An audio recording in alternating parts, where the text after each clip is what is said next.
Okay, try it again. I believe I should be live.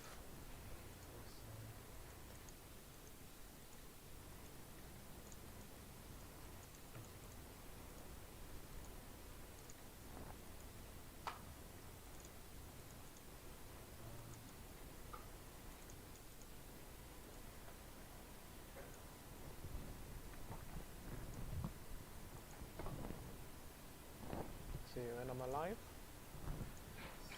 and you can hear me through that, yeah? Yeah. All right, cool. All right, so the first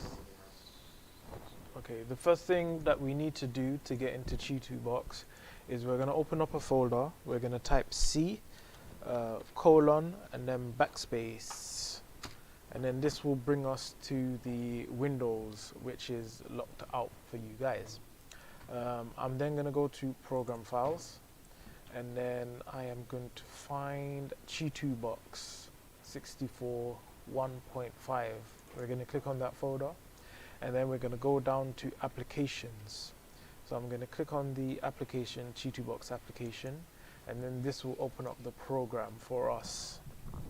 Okay, so when you export your model, so we've got a model here. Let's just press we don't want to check for updates because we can't change that. We have a model here by Huey, which I'm gonna delete and then bring back in so you can see.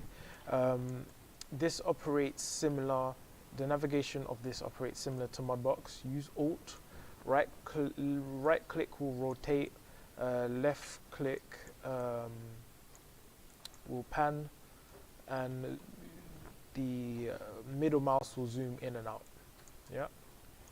All right. So the first thing that you need to recognize.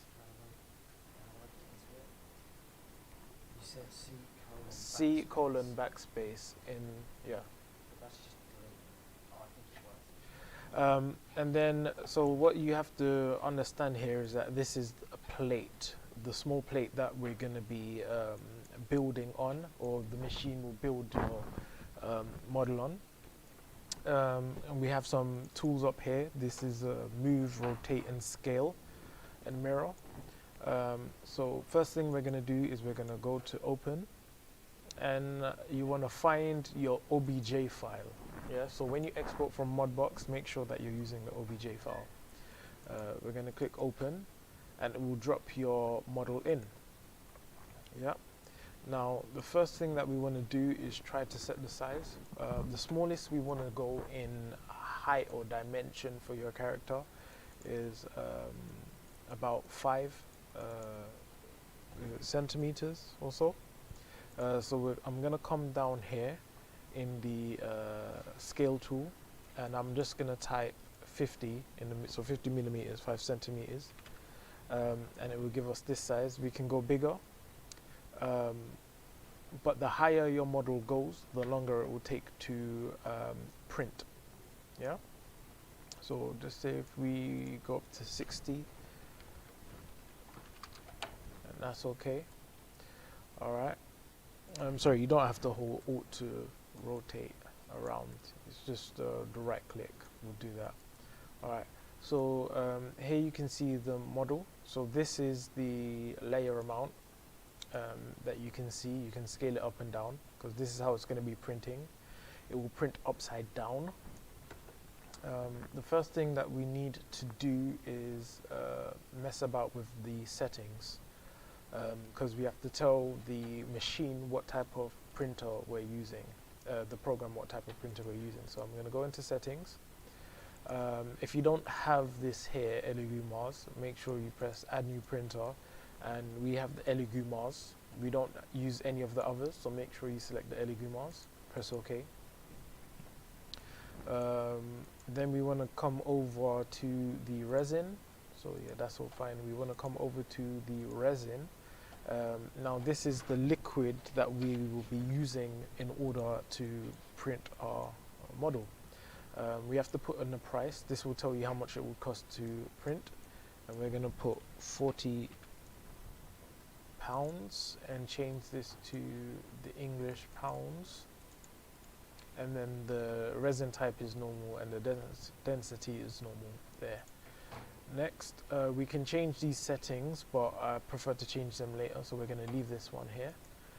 We can state if we want our model to be infilled, or have a grid, or have none. We're going to leave that empty. Then advanced, we're going to tick on anti-aliasing, and we're going to leave that number there. Okay, so once that's done, you press X, and that's the basic setup, setting up of the machine. Okay, the next thing we need to do is, actually let me hollow out the model now. So I wouldn't want this model to be a complete solid because of the size we're going. It will take long to dry on the inside using UV lights. So I'm going to state that I want this to be hollow. So I'm going to go to hollow mode, and then I'm going to say I want the thickness to remain on 2. So put yours to 2 millimeters. You can go smaller. The thinner you go, you can go really thin, but the thinner you go, the thinner the model, and then it will be have some buoyancy. And then I'm gonna start, and here you can see it's hollowing it out. Okay, it's finished. Okay, so I can move this down.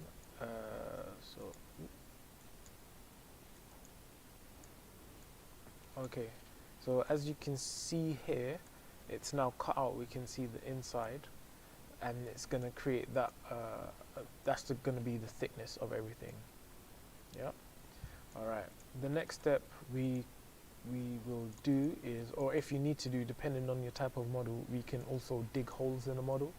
And the reason for this is to make areas that the model can leak out the excess resin. So if I put down to 2 millimeters, and then I can say add a hole, and you can place the hole wherever you want. So let's say if I add a hole in the back of the head here,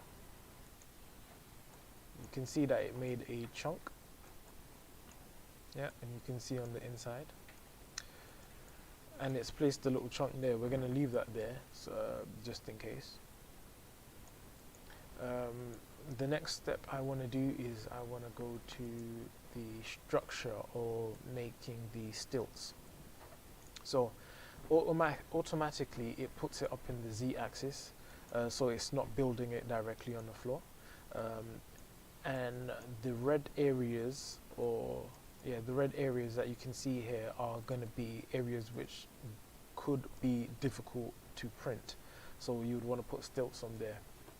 Within the stilt structure, what we have is light, medium, and heavy stilts.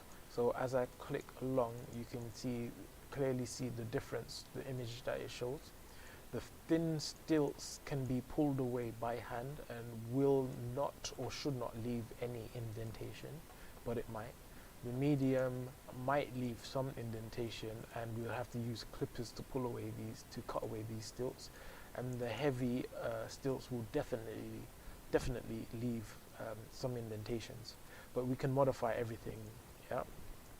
There's a bunch of options here that we can change and meddle about with, but I'm going to leave everything as a standard, and we are not going to be using overall raft. Okay, so with the direction that this is being placed, I am going to create a platform. So that's automatic. Yep, and you can see what it's done there.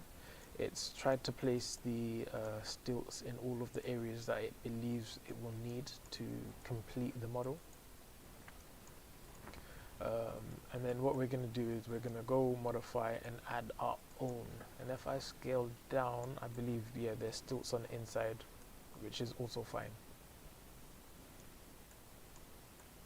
Okay, so the objective here actually is to, as we grow our layer, what we want to look out for are things called islands.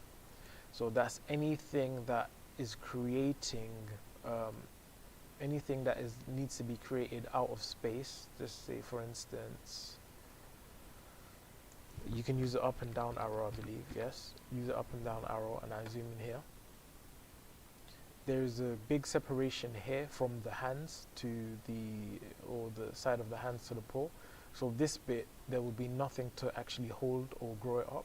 So you'll need to create some stilts along this area, and I would use the light stilts to do that. If we don't put stilts in these areas that begin to grow, then there will be errors in the model, chunks will be missing, or it could actually result in the whole thing failing. So the way how we add stilts, so like I said, I'm going to keep it on my light stilts for now because these areas are small. I would go along where I believe it is needed, and on the add support, so we have add supports, we have delete supports, and we have edit supports. So what I would do is come along like to here, and you can see we have like a green arrow to point where we want the stilt to be created, and then I am going to press the left click and create a thin stilt. Now it looks large, but it is a lot thinner than the others, and we can thin them out a bit more. And I will do the same to the opposite side as a precaution, like so. Okay, and let me do one here as well, and here. All right, and we should continue to move up, and anywhere that you see stilts growing, islands growing from, with no that's floating in the air type of thing, you want to add more stilts. Okay, so sometimes I think it will happen around here, like here we need some stilts and stuff. I clicked on to create a thin stilt, but what has happened is it's growing the stilt from the belly area, the base area. We don't want this because this will create a situation where we'll have to cut away, and it may cause deflections on your model. So I'm going to click on to the delete support. So I have to click and select the support I want to delete, and then come back and click the delete support in order for it to disappear. So how would I get or sort this error out? Okay, so I'm going to move to medium. Let me try click here. No, it doesn't want to go. Okay. What I'm gonna do is I'm gonna click on this. Whoops, sorry. Oh, I'm on the wrong one. That's why. Sorry, my bad. Okay, so let's delete this support again. And what I'm going to do is I am going to click on the add support, and I'm going to click onto this chain here. I'm going to edit this support to come out and in the middle as much as possible, and then I'm going to pull this one up here like so. I can click on the nub and bring this nub up also. So let me bring it to like here, and let me click and move this to that chin area. So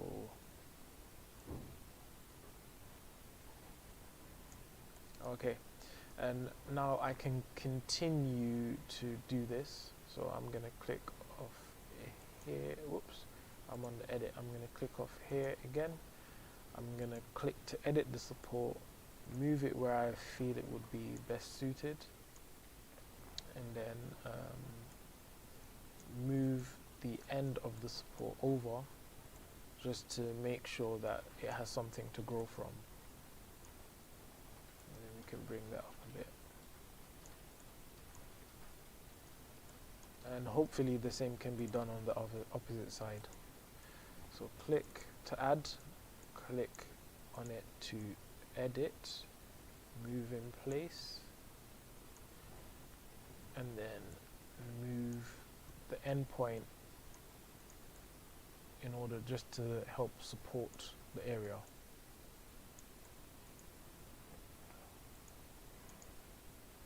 Okay, and let me try something here.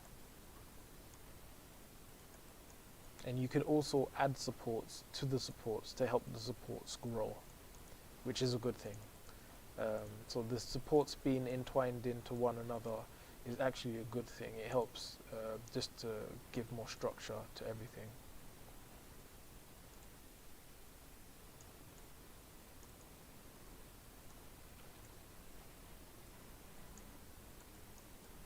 Okay. Also, these supports can be edited, so it grows thinner or lighter, but I'm not going to mess around with them. I'm going to continue to pull up, so if I just look on this side, those look like they'll grow fine, not an issue.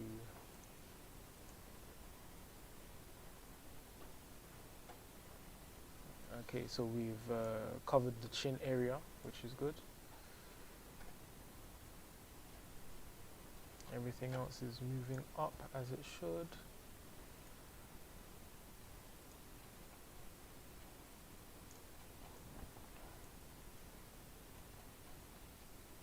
Okay, and the last thing I want to check is the back area, because I believe these spikes might need some help. Just the tiny ones, the light versions. So I'm gonna go into add, and let's see if we can't click here.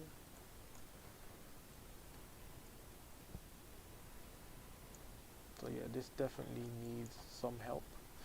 Okay, so let me add support here, and then edit this one.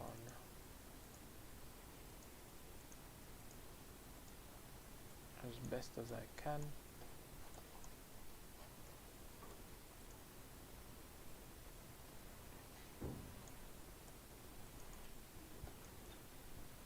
And same for the other one.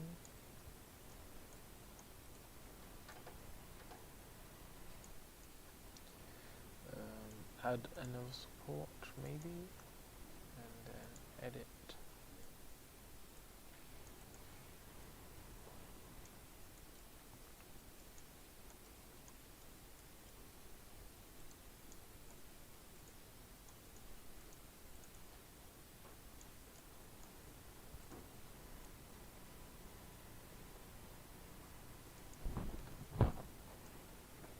Okay, let me add another one.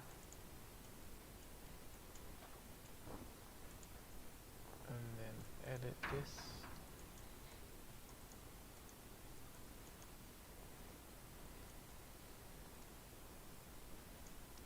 And then I believe the rest is fine, because they all go up. Oops, what's that bit there?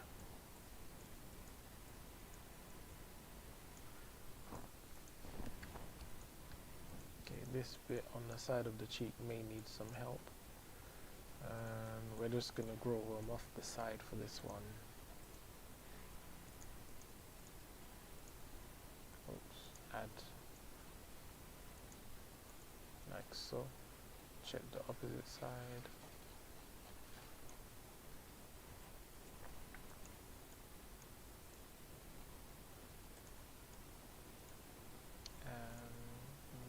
Should be it. Okay, so just say if I'm happy with this model, even though I would put a lot more work into it. Actually, let's add some more along here and edit this.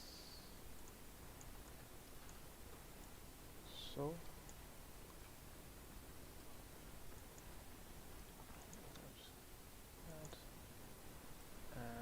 edit.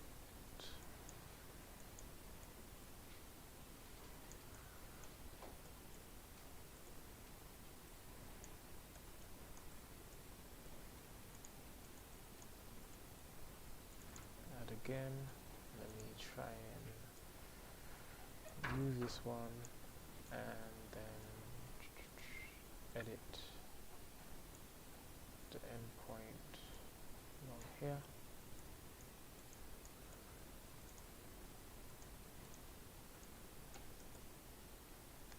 And I will do the same for the opposite side. But anyway, let's move on. So you've got everything done. in terms of the stilts, and you're ready to go. The next step for us to do is to go back to the main area, and you want to click slice. Now you can see here it's saying slice, it's slicing the model, and what it's doing is creating a lot of different images, matte layers, black and white, and it's going to use this to project the UV light, or to block out the UV light from the panel in so when the UV light hits the resin, it will start to harden.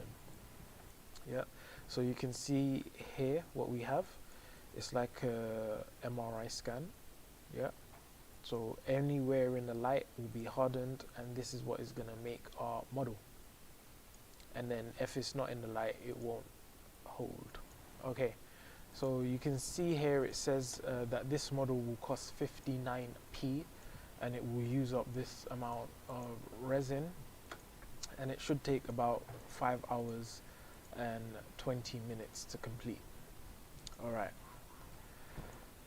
so we're going to reduce this time by meddling with the settings. So we've got a little tab down here in the middle of the screen. So if I press that, and what we're going to do is we're going to increase the exposure time just to give it more time for the liquid to set, or the resin to set with the UV light. We're going to leave the bottom exposure time because we want to place a lot more, we want to give a lot more time on the bottom base in order for it to stick as good as it can. We are going to change the lift distance to 5. It doesn't, and so that's the height it leaves the platform. We don't need it to leave at 7 millimeters. Every bit counts. And we're going to change the speed at which it operates and put 300 on both of these. Okay, and what it's done is it's reduced the time it will take to 4 hours and 30 minutes and 16 seconds. Alright, so once we're happy with that, which we won't know until we there is still a chance of failure, and then we'll just have to go and see where it failed, come back, make adjustments, and then go again. You press save, and it will ask where do you want to save it. Now I have a memory stick that these files will be saved to, and then that memory stick will hold all of the information needed, which will be plugged into the printer, and then we navigate the printer in order to get your model printed. The file type is the CBDDLP slicer images. You just press save. It says it's writing. Give it a couple of seconds or a minute to write, depending on how heavy your file is, how tall it will be, and whatnot. And then once it's finished, it will say successfully written. And then the next process is just waiting for it to be printed. Okay, that is going to be it for the demonstration. I hope it was enough information there, even though I really didn't give much. And yeah, so it's going to be experimenting from here on and for all of your different model types and so forth. Okay, actually I'll tell you what I'll do, because I'll show you alternative ways depending on the type of model you have. So let's wait for this to finish writing.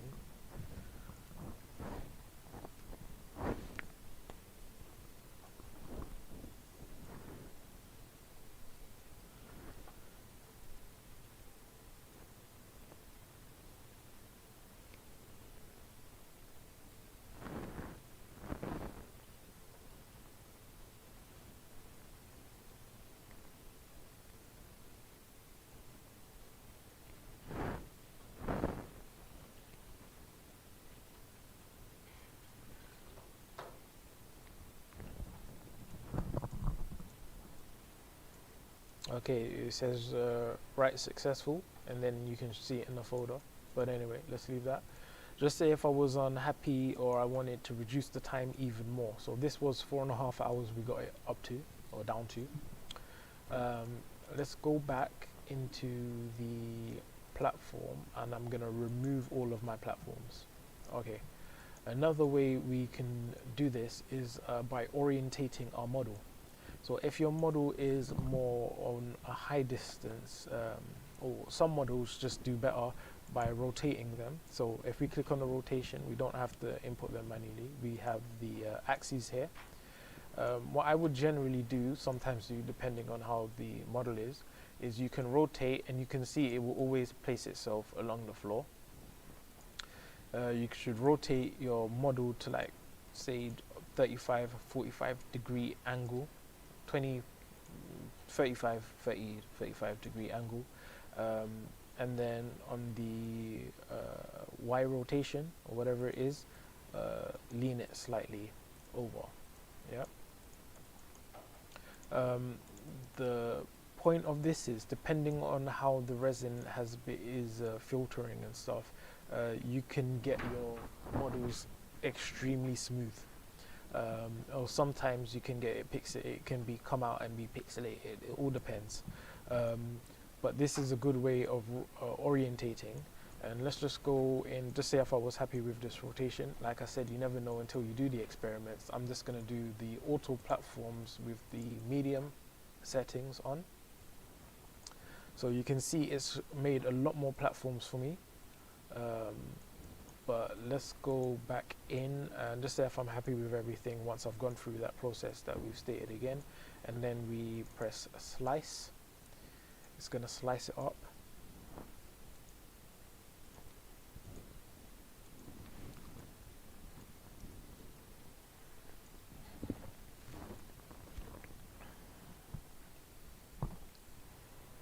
Okay, so you can see that it's giving us a different MRI layout. But straight away, this one says it's going to be 4 hours and 1 minute. So let's call it 4 hours and 1 minute. And then if we change the settings again to the inputs which I've stated, which is exposure time 10, lift distance 5, and then the lift speed and retraction speed 300 a piece. You can see we're down to 3.5 hours. So we cut by rotating our model in order to get a different cut. We've lost a whole hour just by rotating it. So the higher your model is, the longer it's going to take to print. So if your model is a very thin model but is high, you can literally place it lying down. Either way, it's going to be printing out in a similar fashion. You just have to make sure if you're using when you're using your stilts, or you have your stilts placed, that there could be imperfections on the model. So if you can get the imperfections away from the front area of the model, that would be best. Yeah. But you can literally get a model which would take 6-7 hours. You can get it down to an hour, depending on how you place it, how you rotate it, how you handle the situation. Alright, I'm going to call it. That's going to be the end of the tutorial. Let's go back and log off. Okay,